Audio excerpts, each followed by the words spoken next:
SorareAndrews podcast brought to you by Sorare Data. I am Andrew Laird. You can find me as Lairdino on Sorare. Joined as always by Andy Black, who you can find as Black on Sorare.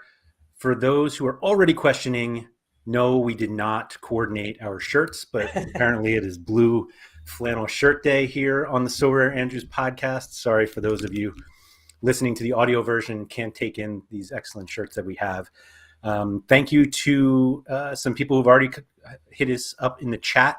Mike Baston with the huge effort of commenting 90 minutes ago because he was so excited for the start of this podcast, although I don't know if he's here now.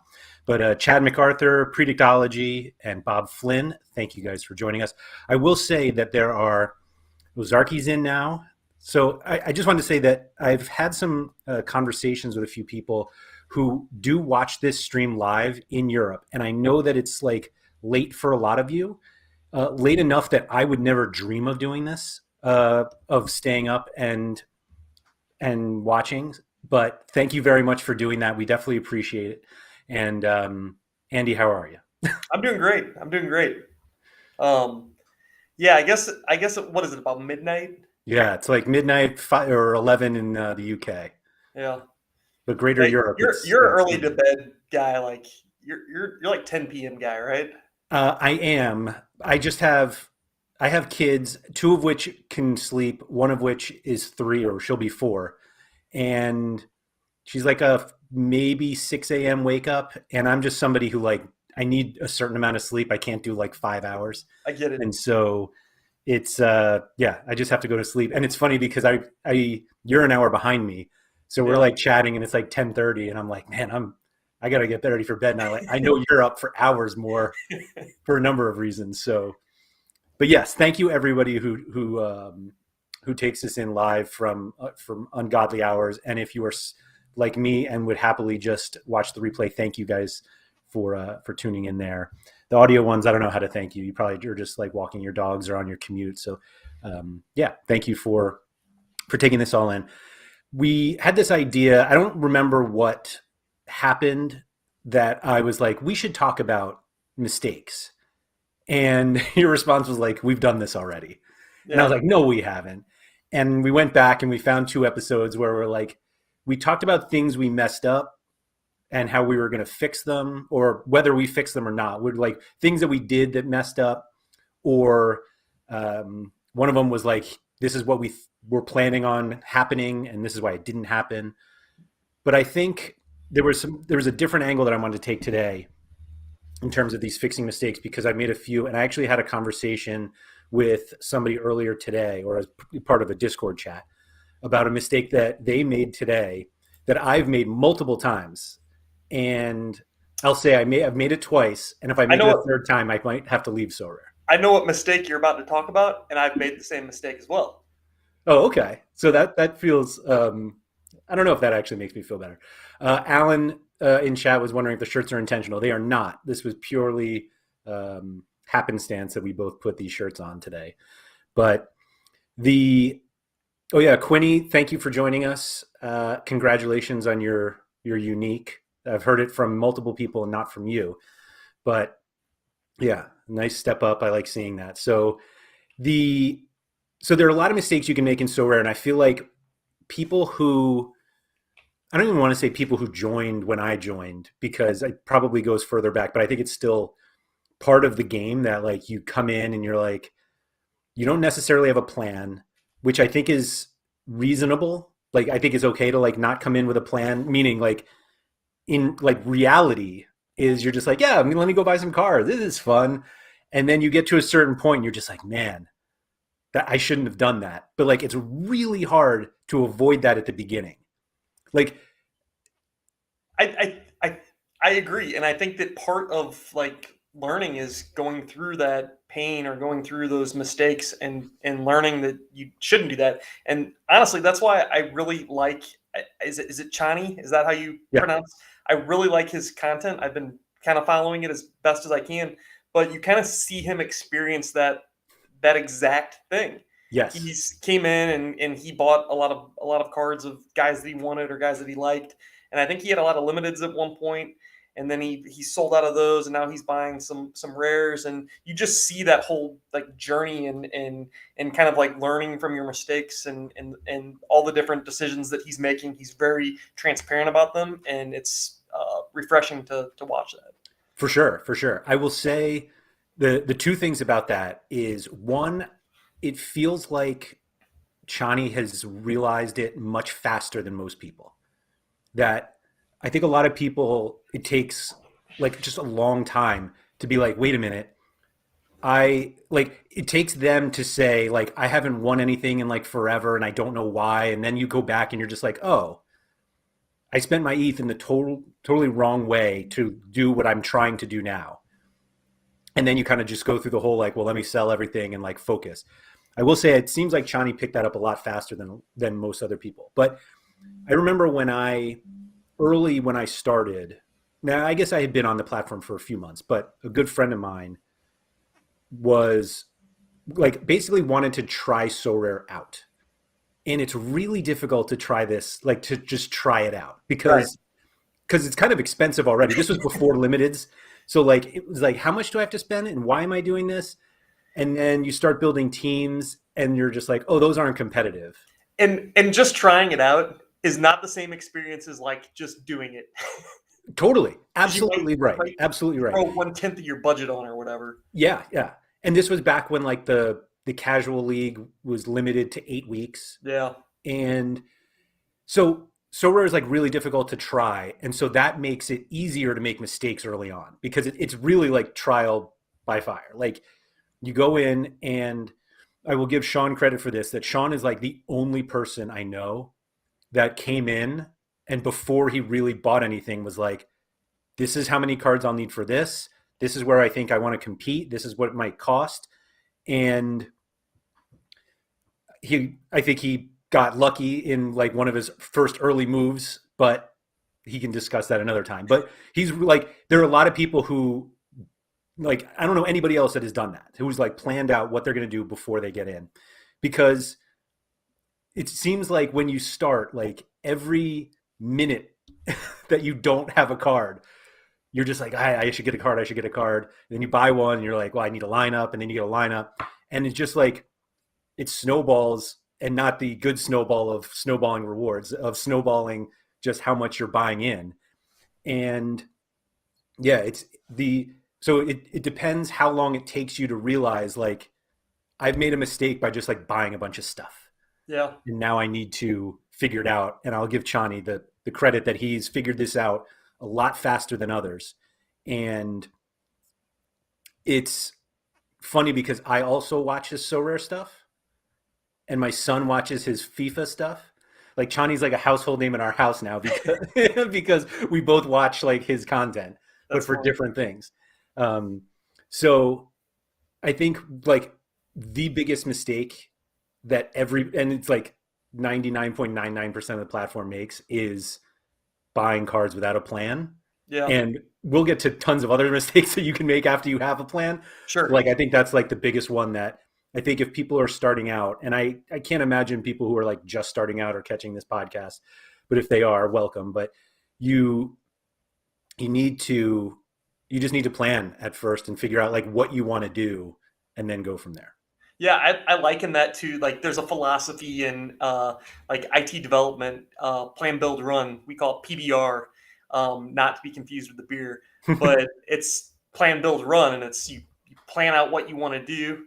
Eventually, a different group builds it, and then eventually another group's kind of in charge of supporting the run phase. So you kind of can fit that in here, where it's like to get there, you have to plan it out first. You got to start buying those players, get the right deals, make it happen, and then eventually you're competing. And part of that competing is you're filling in holes for certain game weeks or buying depth or whatever. And yeah, I find that interesting to kind of compare the two a little bit. I think so. I remember a video that I did for RotoWire probably a year ago, now that I'm actually looking at the calendar. Maybe not quite that far, but it was like, everybody was like, how much does it cost to play Sorare? And cost to play Sorare is different for everybody because budgets are different from everybody. So the cost to play Sorare for somebody who has like Yeah. a significant amount of disposable income is very different than somebody who is just like, oh, this looks fun and I'll play it as a hobby for a few dollars every week or whatever it is. And I remember I made a video and I'm like, I went through every division. And that was back when we just had 4, 3, 2, and 1. And it was like, this is how many cards you need. And this is how much it costs for, the average cost of a card in this division. You'll need 5 of them. And you probably need a few more because you have subs. And it just like went through and it's like, okay, well, at the end of the video, you're like, okay, you need $100,000 to play Sorare. I imagine that video has aged horribly. I haven't gone back, but I probably should just to see like how bad it. I mean, either it aged poorly or Sorare aged really well. Can we put it that way at least? Totally the struggle with making that type of content because stuff changes so rapidly, and it's like there's limiteds, and that completely changes that discussion. Yeah, it's funny you say that because John Nellis has been talking about that recently. How he wants to just do like another like here's how to play Sorare video, and he's like, I know as soon as I do it, the progression bar will come out, so I'm just like not doing it, but still no progression bar, and who knows when that'll happen. But those are not mistakes that we're here to talk about. So Sam, sorry for you joining late, but no, the shirts are not coordinated. We're on the same wavelength. That's that's all it is. It's a couple of Andrews, Yeah. You wouldn't understand because you're a Sam. That's that's right.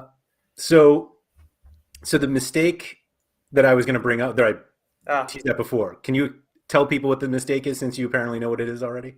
I hope that I'm getting this right, but it's buying a player that has multiple positions for their cards. Correct. And some players, it's not that big of a deal. Some players, it's a massively big deal. Mm-hmm. The one that I don't want to say the one that I made, but the one I always think about is Felix Torres, because he's got a midfielder card and then he's got a really, really good defender card. Yeah. And I don't own it. And I had the midfielder card at one point in time before they came out with the defender cards. I think at one point I think I even had the midfielder card and I was like, all right, I'm going to sell it and I'm going to get the defender card. I just never did it. And like he plays like international windows, and it's a very useful card. Sure. And he scores well. So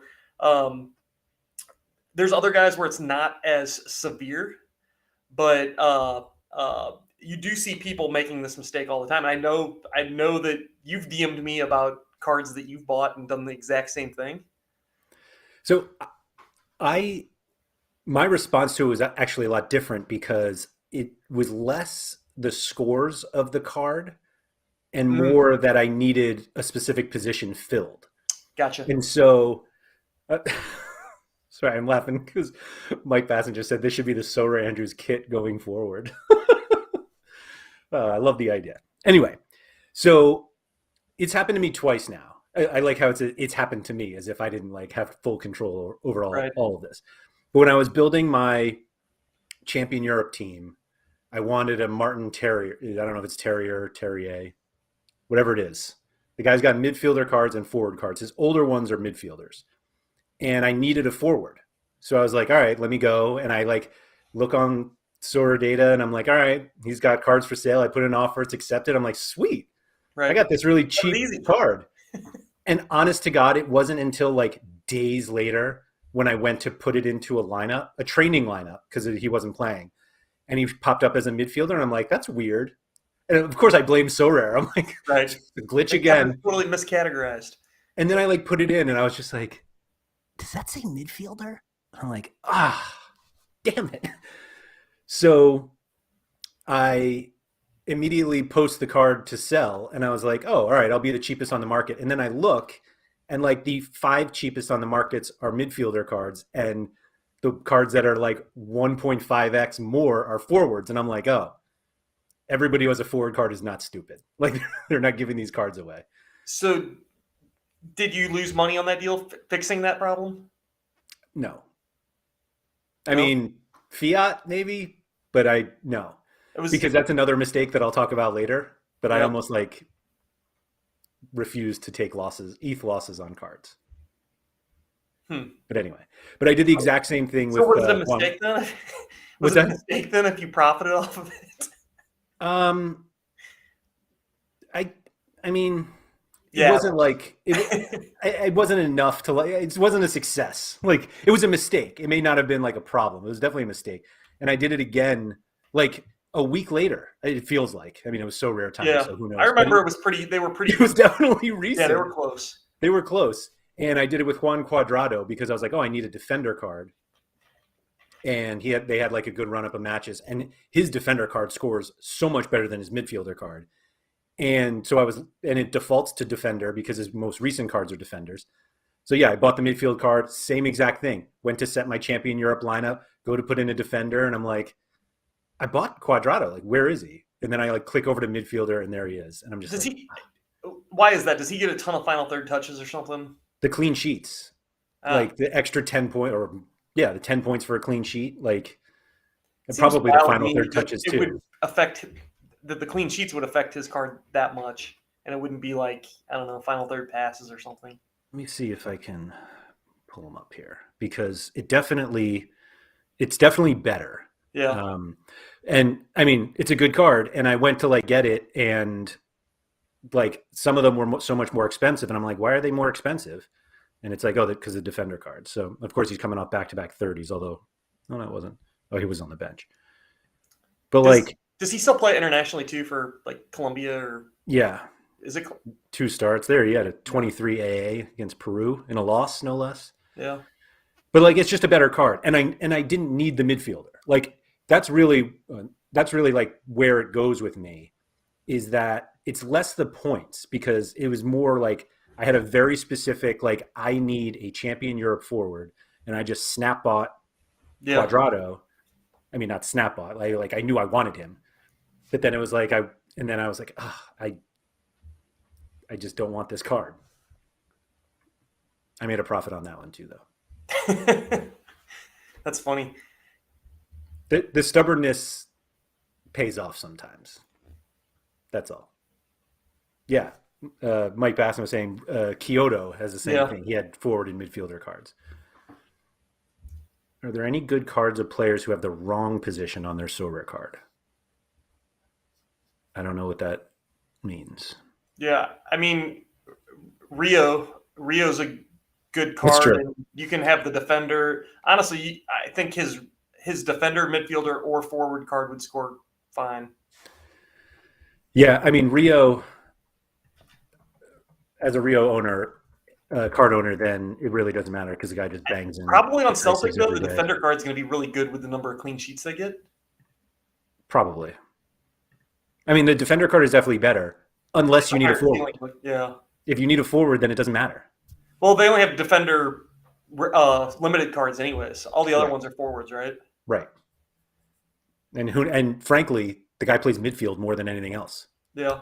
Like, I'm guessing his Celtic cards will be midfield. Sam, I don't know if you know that yet. I don't know that you can say that. He's played what, 4 games with Celtic? I mean, he's fine. Like the forward. Oh, these are the defender ones on the screen here. Like the forward scores aren't that bad. Like he's got a good all around for a forward. Like obviously the defender card is better, and then his next one will be midfielder, which won't be as good as the defender. But Rio's the GOAT. Doesn't matter. Guys, just 60 plus every game. That's it. It feels like it.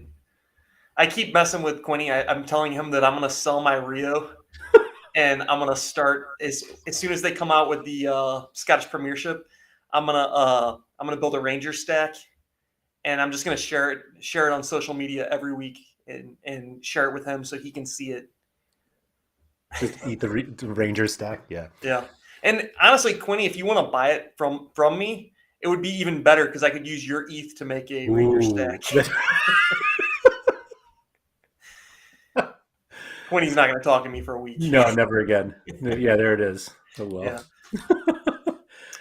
Mom was asking if we could submit a lineup of the same card in different positions. The answer is no.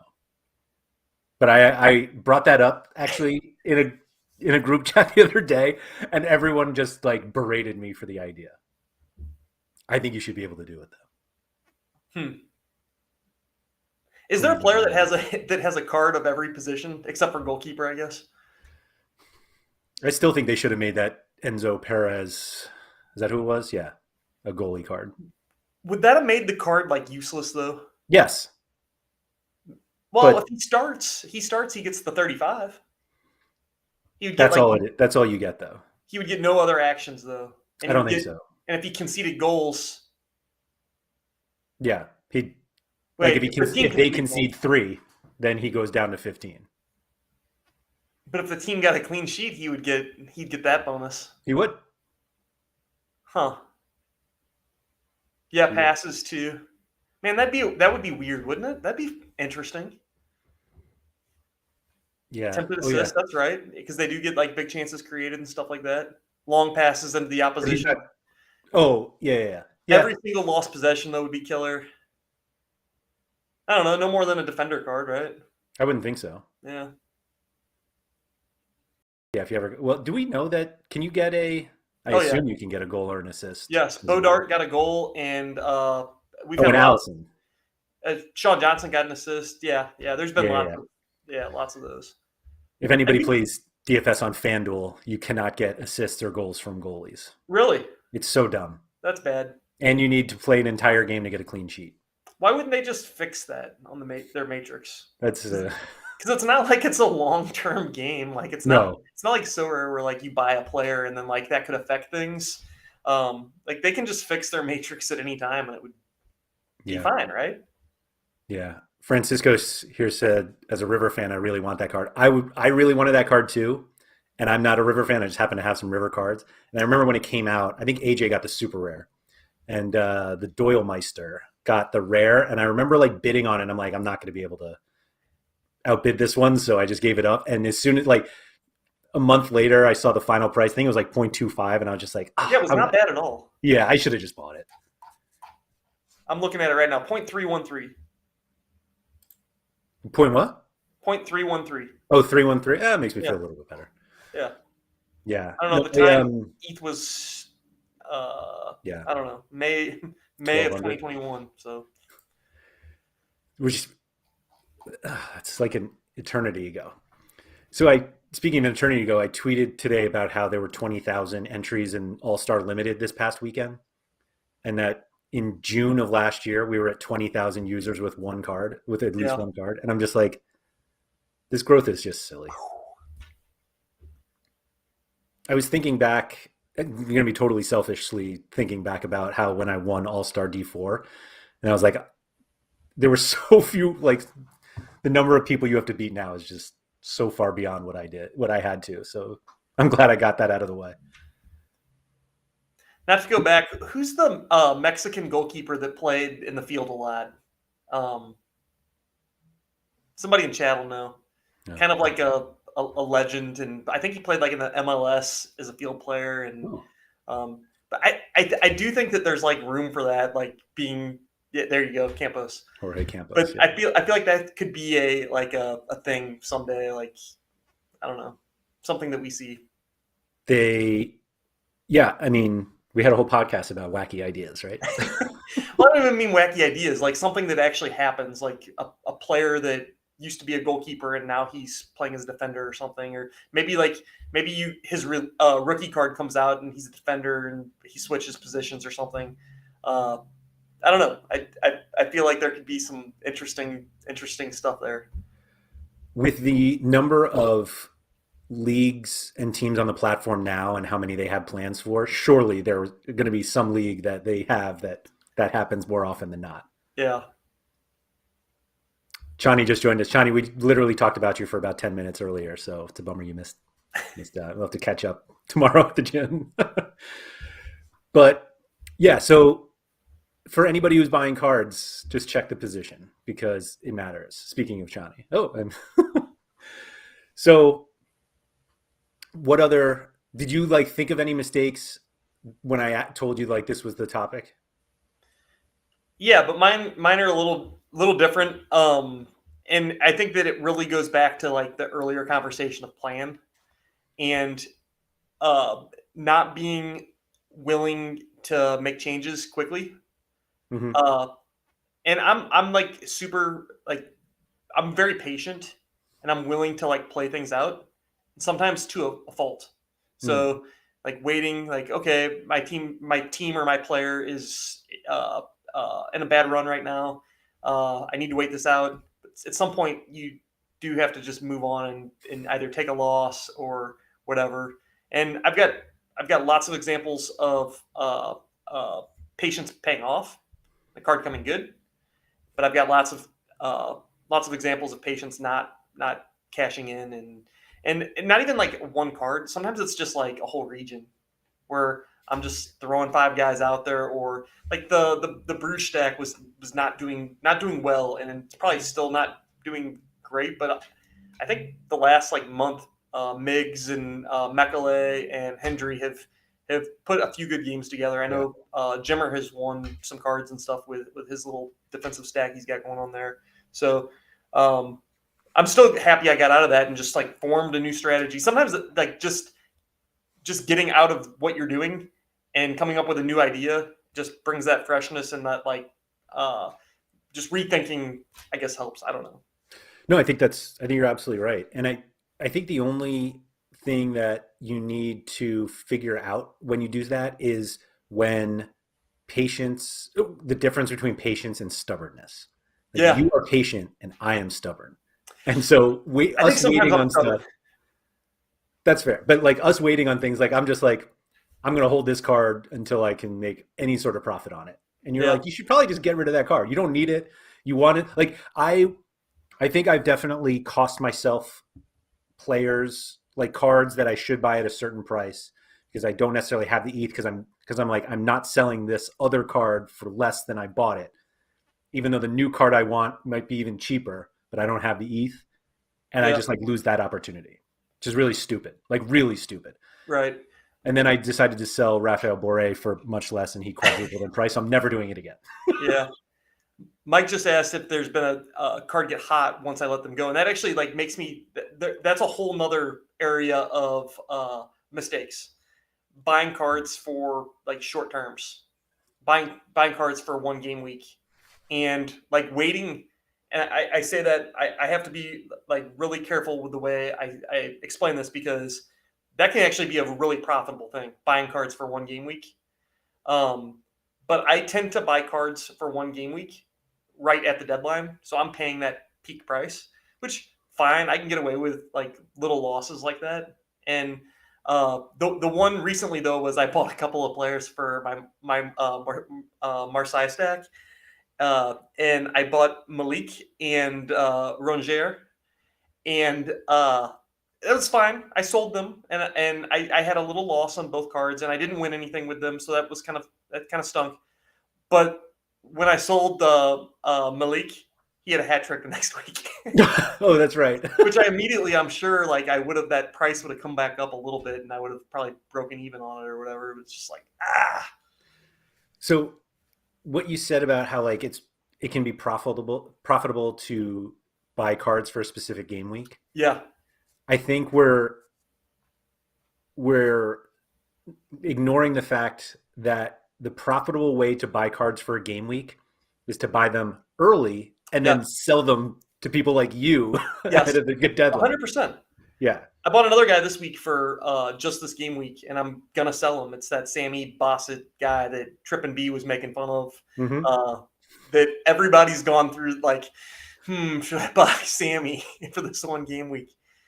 And I noticed the Sammy I bought has like 1% XP on him because he's probably just changed hands so Just many yeah. times. Some card I bought recently, I think I was like the 17th owner of it, and I was just Yeah, like, this card feels used. yeah, The XP's at 6, like not the bonus percentage. The right. actual XP points was 6. 6. Um, yeah, so Pap that he bought a super champion Europe super rare yesterday, competing super rare champion Europe or champion today, and then he checked the rewards pool, which I sent you as well. Yeah, 3 prizes, all ETH, top prize 0.13.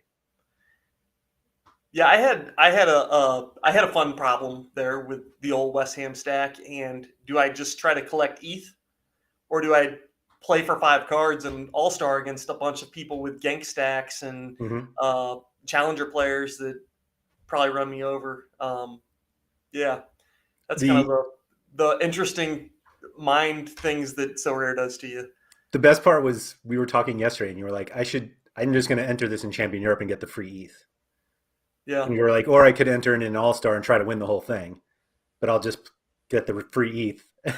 And then this morning you were like, by the way, I'm trying to win All-Star now. The problem was the whole Kurt Zuma thing happened with the cat, and I was like, there's no way he starts. Yeah. So I was like with Job, I know he's starting, and I'll put him in. I'll at least have 5 guys that start.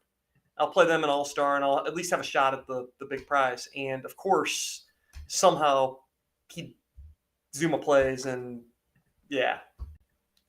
And yet. That ain't holding. And yet. Not holding. With a DNP. It's sad. He didn't even come on, huh?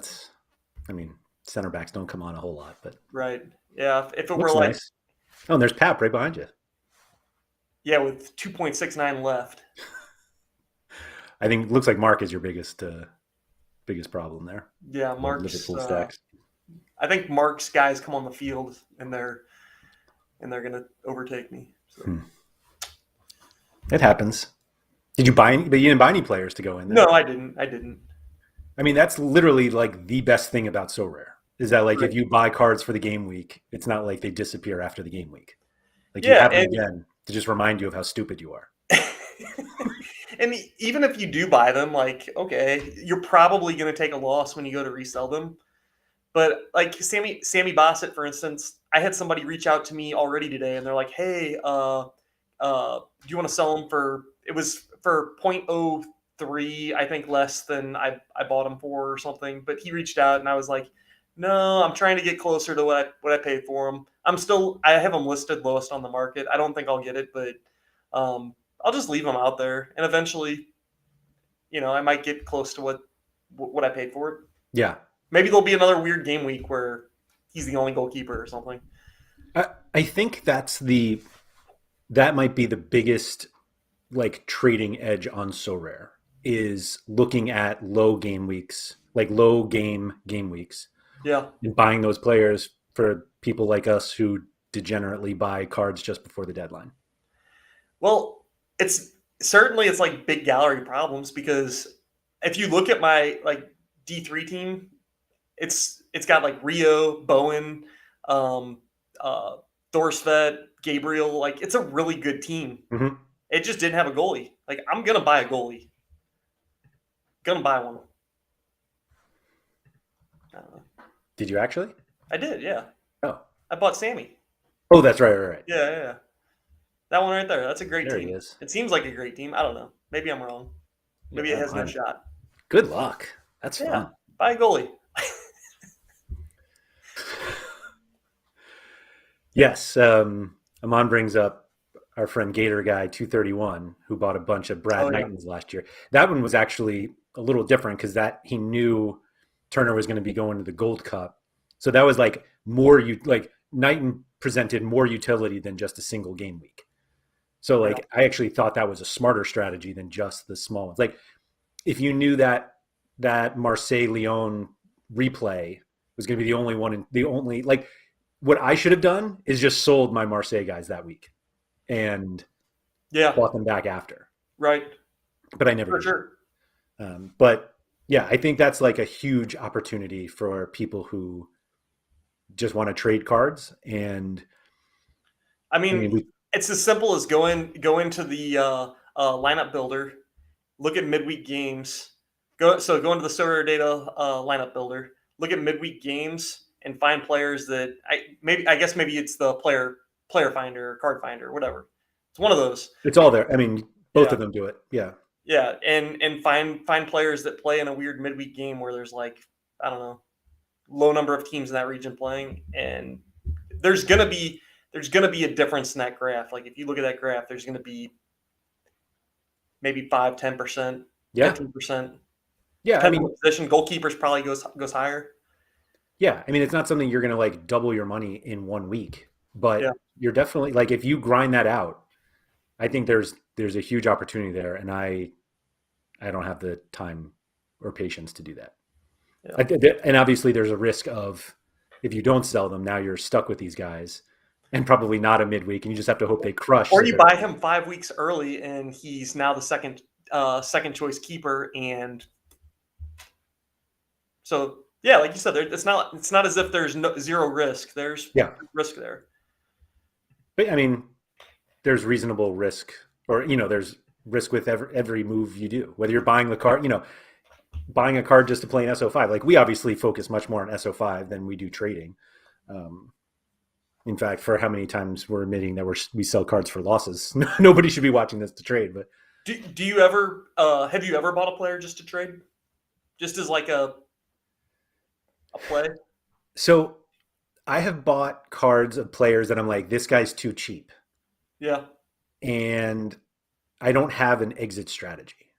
Meaning like I think I talked to you about this before, but I think other than the game week one, I think injured champion Europe players, I think there's a huge opportunity for buying not long-term, but even just short-term champion Europe players. And I think it works more in rare than limited because the supply is just so much smaller. But I think there's a very clear opportunity in buying injured champion Europe players and selling them when they come back, because as soon as they come back, people get super interested. Did you have a one in particular that you wanted to hype or pump? You don't have to.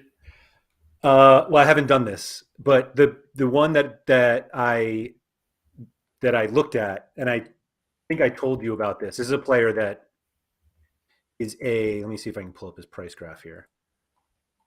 So he was actually pretty cheap, but oh wait, where'd he go? So this is Jeremy Doku, and Doku is hurt a lot, but there are so many people who love him.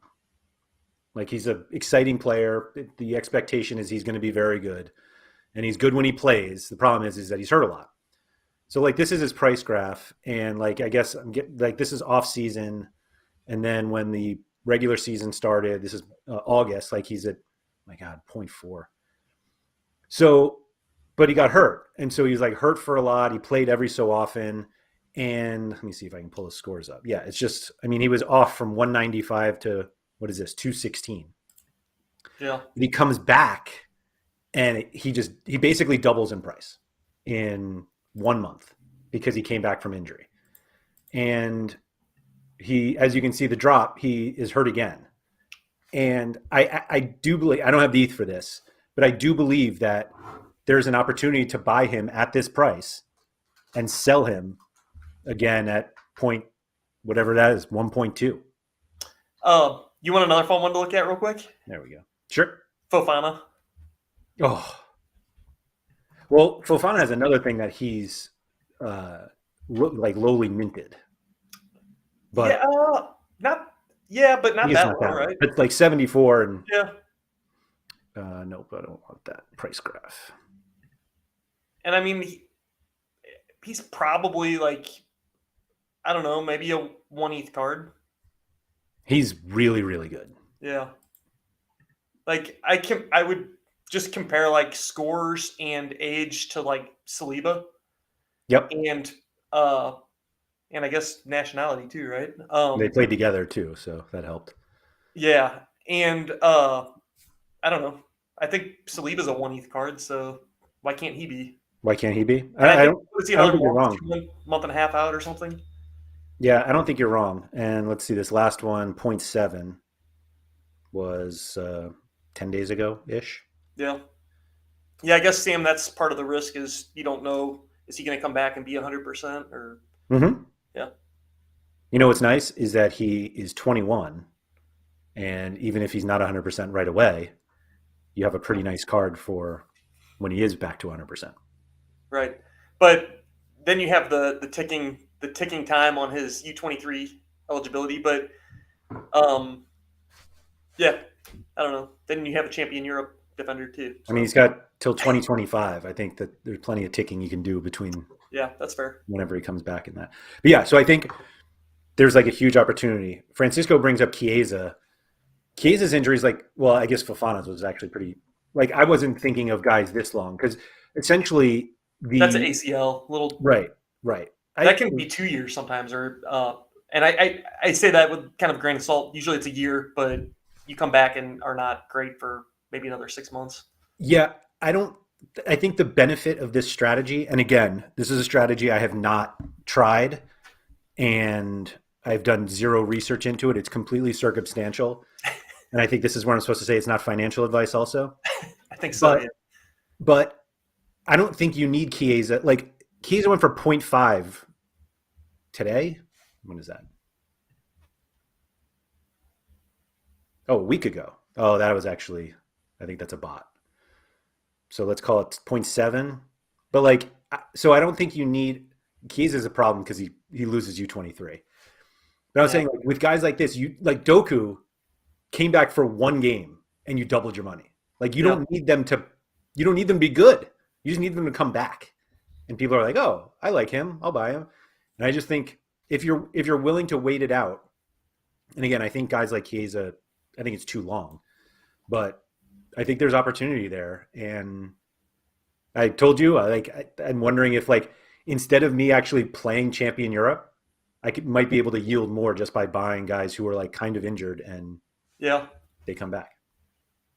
I don't know. That'll be the next mistake podcast. I bought all these injured Champion Europe players, and now I have a bunch of injured Champion And now I Europe. have them. Yeah, look how good they are, just Yeah. sitting there. Why do I keep getting all these DNPs? Right. Let's see, Zaniolo. I Yeah, feel he like probably. Zaniola just keeps getting hurt over and over and over again. But you don't need. That's right. He comes back for one game and then you sell him. I don't know.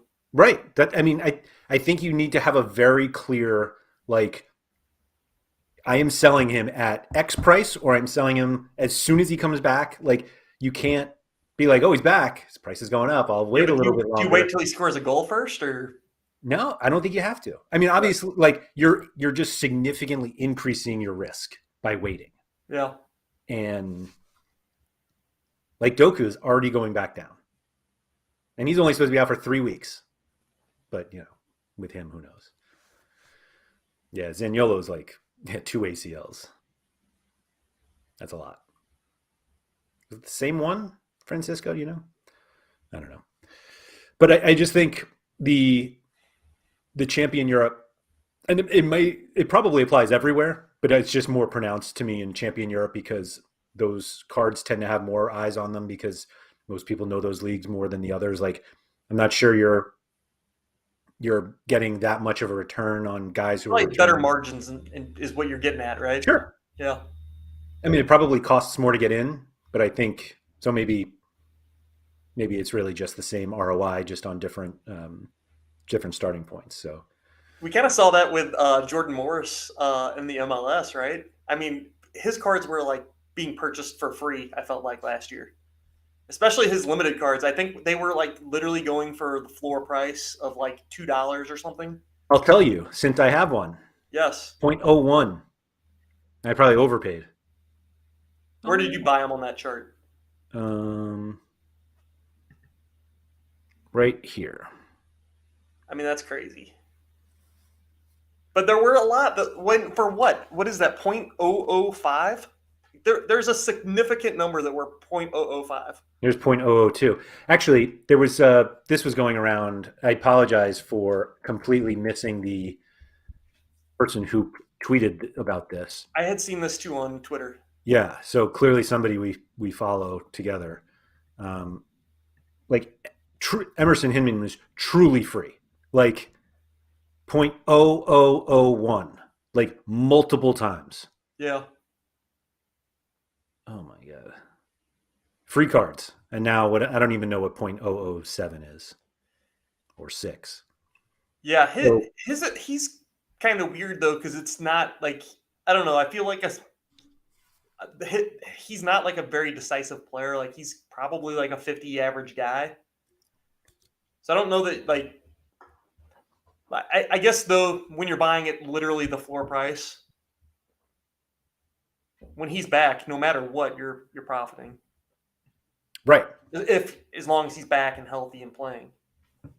Oh, the Don of Sorare tweeted it apparently. Yeah. But yeah, I mean, if you buy for 0.0001 and you sell for 0.0002, you've doubled your money. Yeah. Simple as that. Bizarre. So I think so my thought with limiteds in this idea, which again, this is just a preview to our next mistakes podcast, but was that like, because somebody, I think, replied to the Dawn of Sorare's tweet. I don't think it was him actually, but the person had owned like 48 Emerson Hinman limiteds. The only issue I have with that plan is I'm not sure there are going to be 48 people who need Emerson Hinman limited cards. But maybe there are. Well, it's actually more because they're going to keep auctioning them anyway. Yeah. Like I'm sure there are a ton of auctions going on right now, even though he's hurt.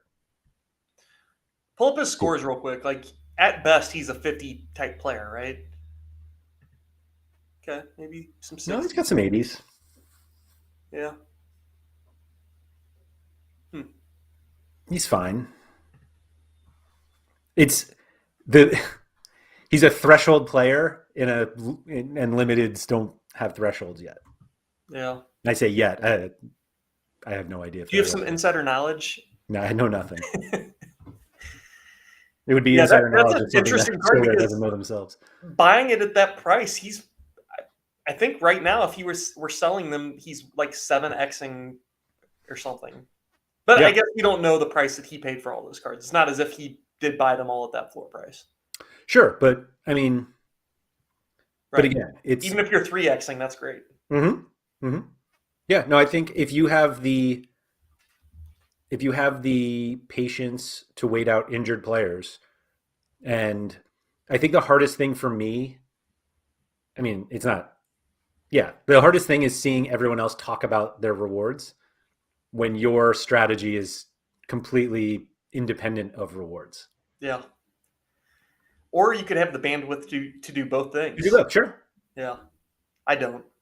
That's just so much work. It's a lot of work. But I think there's probably not more edge. I think it's just different edge. But I think what do you mean by more edge? I was going to say, I think there's more edge in like playing the injured player card, meaning not playing it, but buying the injured player card to resell. I think like knowing which cards to buy and who to play. I think there's also an opportunity in, player X gets hurt. Let me also buy player Y because he's going to play now. And you could double it. You could play both sides of it. SO5 seems easier. Yeah, for sure. I was going to say the next part of this discussion almost is international breaks during MLS, which is March 24th, it looks like. So there's going to be a window there where people need to look at fixtures and who the backup goalkeepers are, which goalkeepers have international duty during that window. There'll be so many opportunities to scoop up guys and make money. Yeah, and I don't know. I haven't looked at that part of the schedule, but like the international break, like when MLS plays through international breaks, it's not always every team playing. So I wouldn't just be like, oh, let me watch some MLS guys. Like there's sometimes that they're not playing because of the break. I think teams can like basically request to have those windows off. Or like have one bye week during one of those windows. Yeah, something like that. Yeah. Well, I don't know if they're doing bye weeks anymore because they're back to an even number of teams. Yeah, that's fair. I'm not the MLS expert here. What about buying players for those international weeks so that you have double utility? Like if you own Sean Johnson, also maybe not Sean Johnson. Who's Philly's backup? Freeze. Yeah. Like buying like Freeze behind Blake, so you're handcuffing him, and then during the windows you get both goalkeepers. I don't know. Didn't you bring this up recently? We've talked about handcuffing goalkeepers. I don't know about. Yeah, I thought. Oh, that was different though. So I own Simon Balat. No. Yeah, we were talking about Gallese. Because you were like, when he goes on international, whoever his backup is. Oh, yeah. It's like he's got that young, it's a U23 goalkeeper. Yeah. And you were like, you're like, I'm not really handcuffing. I'm just buying another yeah, guy he's an that I'll have expensive double handcuff, though. utility. Like, but so I think that makes sense. So we don't have to like rehash. I think like literally the first podcast we ever did was about goalies, and I was saying Yeah, how I don't like handcuffing. And the reason I don't like handcuffing is because I'm willing to be a little riskier with my goalies. And if like I want to buy somebody else's backup, yeah, so that if something happens to a starter, my backup becomes a starter. Now I have two starting goalies instead of one. But that one makes sense because if you have a guy who leaves for international duty and a league that continues to play, right. then yeah, you can double dip there. Who starts Yeah, in front of Horvath? This is like championship keeps playing, although he never plays, so he'd probably get called that week. I have his rare and his super rare, and I've just like Yeah. Speaking of mistakes, for all the yeah. But what do you do? Do you sell it? who's What is buying that it? even worth? It's not worth selling. How old is he now? 30? No, he's still like mid-20s, like 26 or something, right? 26. 26. And I don't know. His 3-day average is 0.1. Yeah, Sam's the same way. I think Sam owns a rare and a super rare or something. Yeah. He's frustrating because just come to the MLS and play. Come somewhere. Go play. Go play. Yeah, I don't know. Even if I tried selling him, it'd just be a big chore. I'd have all these people like, "Hey, mate, I see you're selling Horvath. How about 0.02? He hasn't played. He hasn't played in 2 years. How about 0.02? Can we agree upon this? No, no, we No, can't. no. I have these 4 Russian Premier League players I can trade for you if you want those instead. Yeah. They don't How many play. times have you got a trade offer like that and not looked up the value of any of those 4 players and declined it? Like I've done that recently.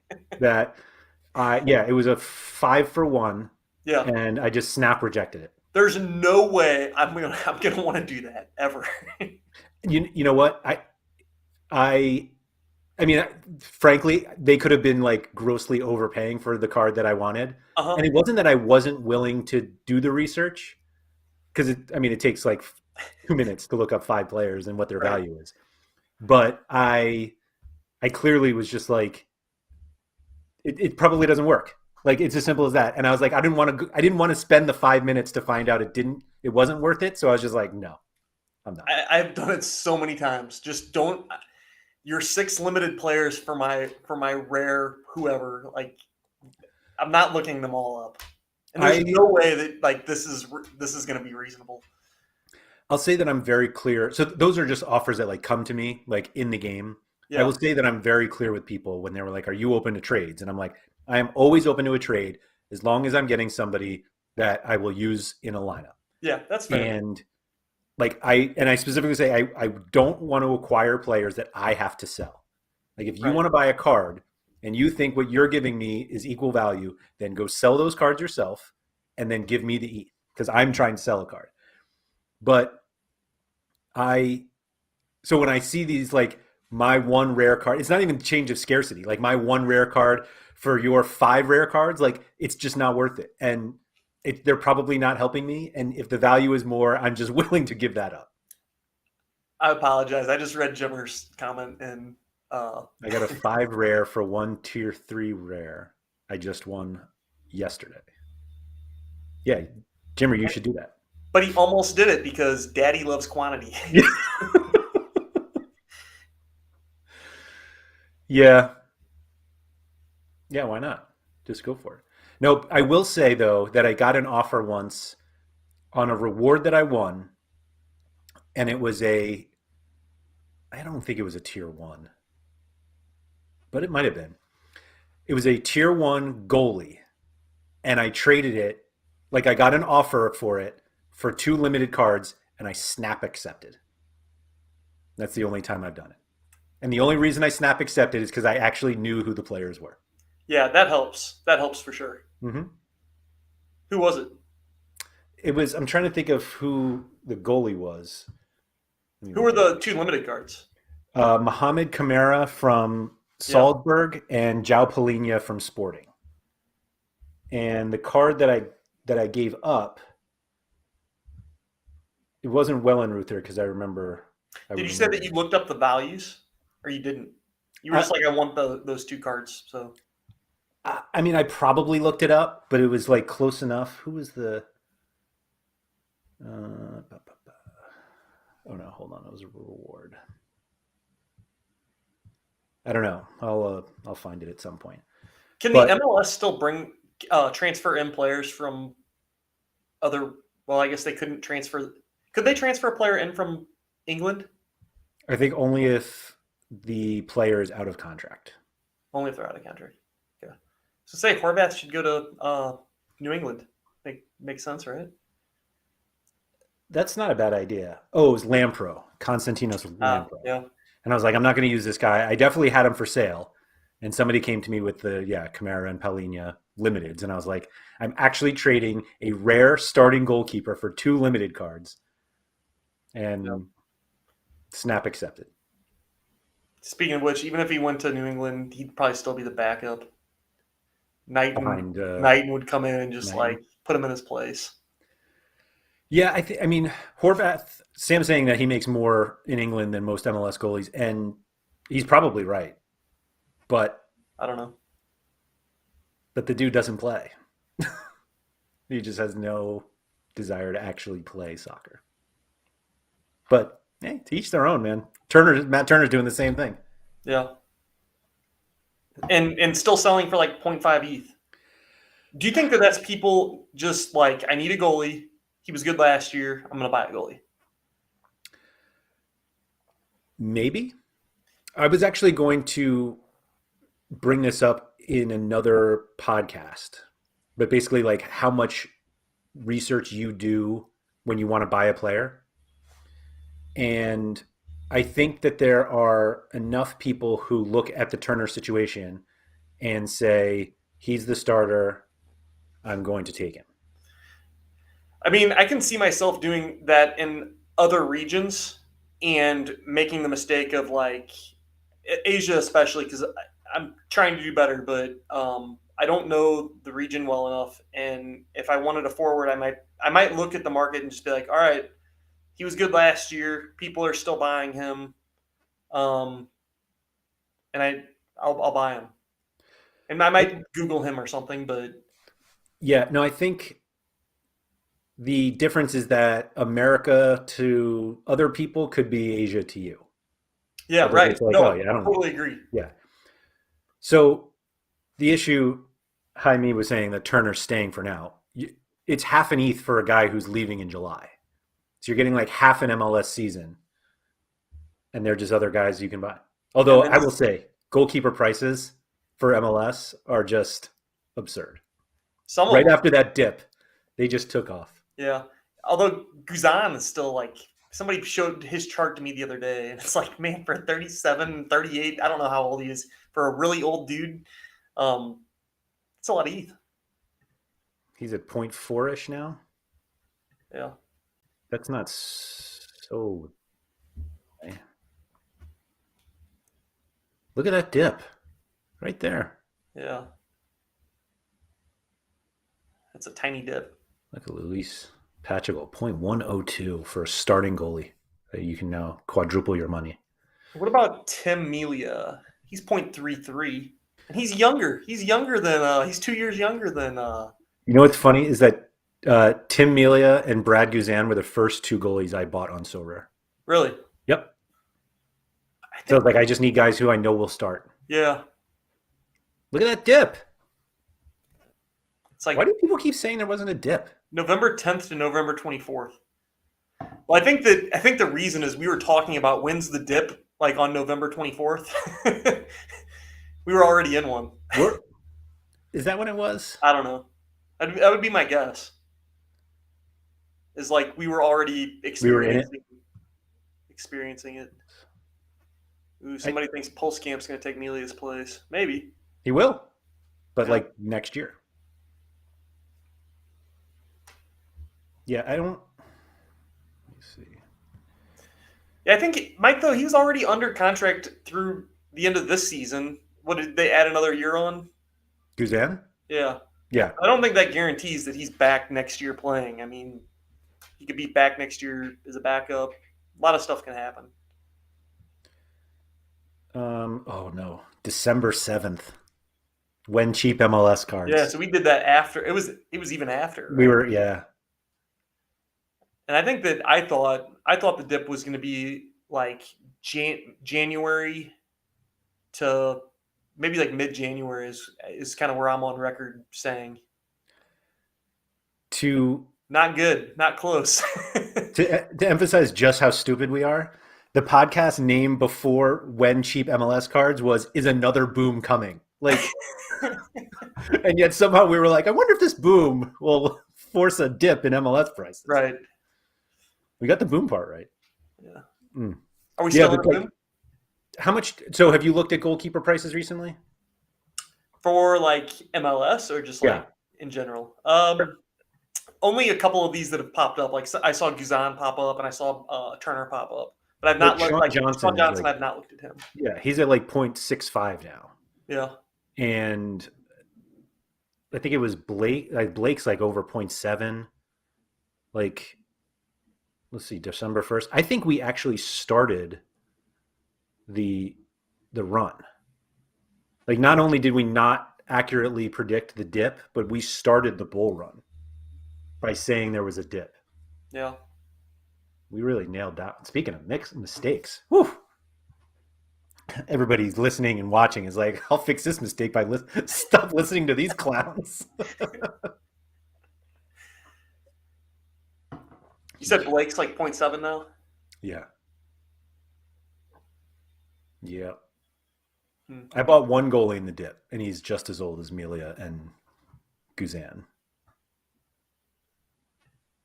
Who is You it? hate this guy, though. Oh, yeah. Did you Well, buy his signature card? Because I know he was selling it. There's that. Oh, that was December, what, 21st? No, I think AJ bought it. Yeah. AJ buys all the MLS signature cards. Yeah. But, yeah, I think, I don't know. Do you have him handcuffed? I did a reverse handcuff. Oh, okay. I own Stephen Cleveland, and I bought Fry in the offseason because I was like, let me just make sure I have the Sounders starter. So you've started handcuffing your goalkeepers, it sounds like. I would say that I broke out of the handcuffs and I bought Fry when Cleveland was a free agent, and I was like, oh, he'll just go somewhere else and start, even though he like really wasn't that good. And then so I bought Fry, and I'm like, all right. And then Cleveland, I was hoping Cleveland went to like Charlotte or Houston or somewhere, Portland, and then he just re-signed to be a backup. Would you ever consider handcuffing in a situation where your goalkeeper might be like, I don't want to say like his job's at risk, but I know is the Minnesota situation a little iffy? Not really. I was listening to the So Far So Rare podcast when Nellis had the MLS card guy on. Yeah. And the MLS card guy is trying to lay the foundation for a Dane St. Clair move to New England. Oh, okay. Or a Tyler Miller, one of them to move to New England, which It's interesting. would make me feel better. Yeah. Because St. Clair definitely signed like a contract extension. Yeah. And Miller, I think Miller is still pretty cheap. The problem is St. Clair is almost as much as Miller. Right. Like Miller, yeah. Miller 0.365. That's crazy. That's his 3-day average is 365. Yeah. For Dane. Oh, but 0.4. Well, nobody's paying that. Yeah, but there's just probably not a lot of people selling it because he's a backup. Right. 2 threes. So you basically need like 0.6 to get the Minnesota goalie. Yeah.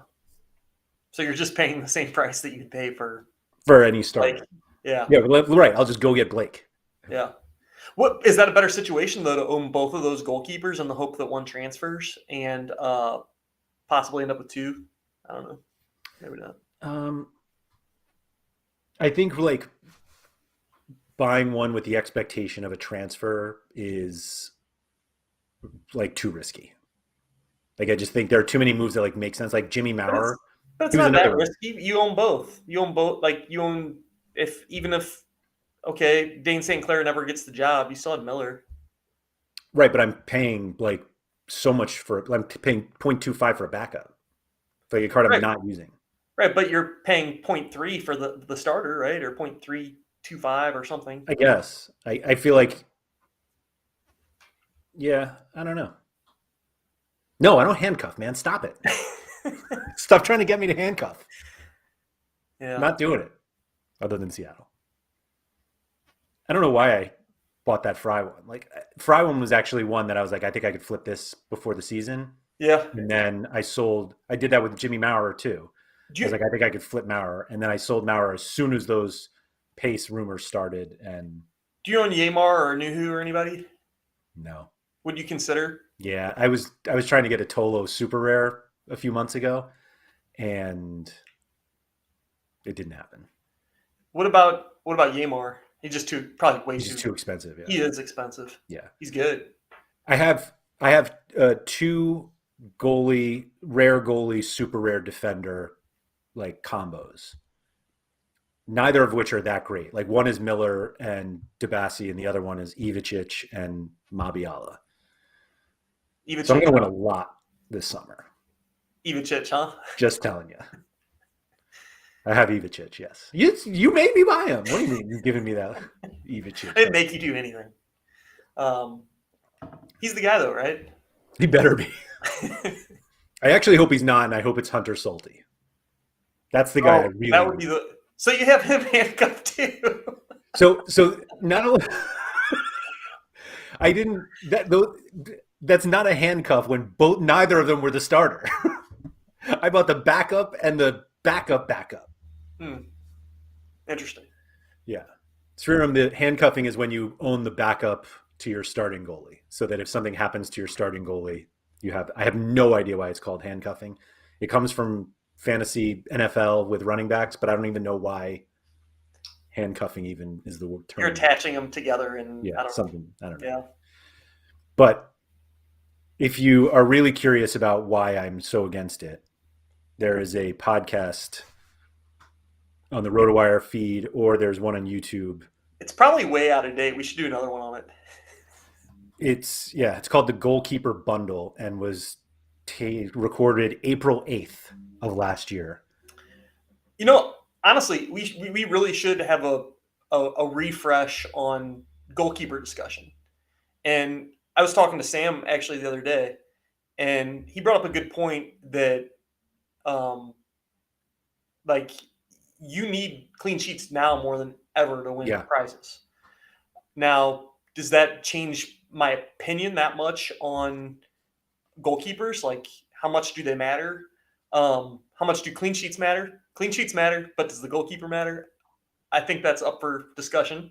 But I think that the time, it's changed so much now. We have so many more users. The way to, like, the route to win a prize, like 300 points doesn't cut it. Back then, I don't know if 300 points would have cut it, but maybe. I just think that discussion is a lot different now than it was a year ago. I think like 80% of our podcasts are different discussions. Yeah, that's true. I'm sure we're here like, would you ever dream of spending $150 on a goalie? My God. Right. It's not that bad. But I do think I think I spent like $300 on Melia, and I was just like, what am I doing? Right. I just bought a JPEG of a 35-year-old goalie for $300. Back when you bought him, he was only like 34, so it's okay. Oh, that's true. That's true. And the card probably said he was 33 because it was the older year card. Yeah. So. Yeah. That's easy. All right. We've hit the well over an hour mark, so I'm going to cut us off here before we start redoing the Goalkeeper Bundle podcast. Back when we called all podcast bundles and it bothered you and you didn't tell me for a while. What is that? 1, 2, 3. Oh my God, so many of them. Oh, the speculation bundle. I think Jimmer was on that one. Anyway, Thank you to everybody who tuned in with us live. Your comments in the chat are greatly appreciated. So thank you guys for doing that. If you wouldn't mind hitting the like button below. And for those who are watching the replay, if you could do the same, that is appreciated. And if you wouldn't mind subscribing to the channel if you have not already. If you are listening to the audio version, if you could please rate and review it wherever you listen. All of those apparently help us move up the algorithm, and so we can get ahead of Nellis and Quinny and the Sorare podcast so that we're at the top. So that makes us feel good. But yeah, thank you everybody for joining us, and we'll be back next week with another topic. If you want us to cover something specific, feel free to reach out to us. You can find me on Twitter at Andrew M. Laird. Andy is at ablack86. Also available in the Sorare Discord under our Sorare names, Lairdinho, and sorry, I had to get Dane St. Clair off the screen there. I couldn't look at him anymore before I bought a backup goalie. So yeah, reach out to us there, and we'd be happy to chat. Andy, I'll talk to you next week. See ya.